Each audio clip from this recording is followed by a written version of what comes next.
ओळखलात का मला? होय, मी सावित्री ज्योतिबा फुले बोलते. एरवी मी बोलले सुद्धा नसते, पण तुम्ही माझ्या विचारांचे घोटून घोटून ग्रीप केले. तुम्ही तर चक्क मला फोटोमध्ये फ्रेम केले.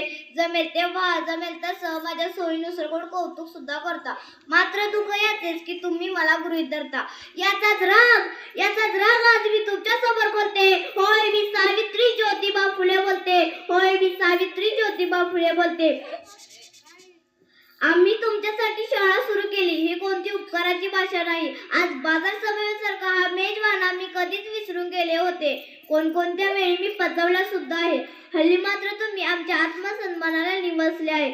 म्हणूनच आज मी तुमच्या बहिऱ्याखाली एक गराडी घालते. होय, मी सावित्री ज्योतिबा फुले बोलते. होय, मी सावित्री ज्योतिबा फुले बोलते. माझ्या लेकी त्या ज्या सत्यापुढे झुकत नाही. माझ्या लेकी त्या ज्या सत्यापुढे झुकत नाही. आणि कोणत्याही बुवा बाबाकडे आंधळेपणाने माथा टिकत नाही. आणि कोणत्याही बुवा बाबाकडे आंधळेपणाने माथा टिकत नाही. आमच्याच मातीत आमच्याच लोकांकडून तुझा भाव बघायला लागला. माझा फोटो काढण्यासाठी सरकारी इजार काढायला लागला. माझा फोटो काढण्यासाठी सरकारी इजार काढायला लागला.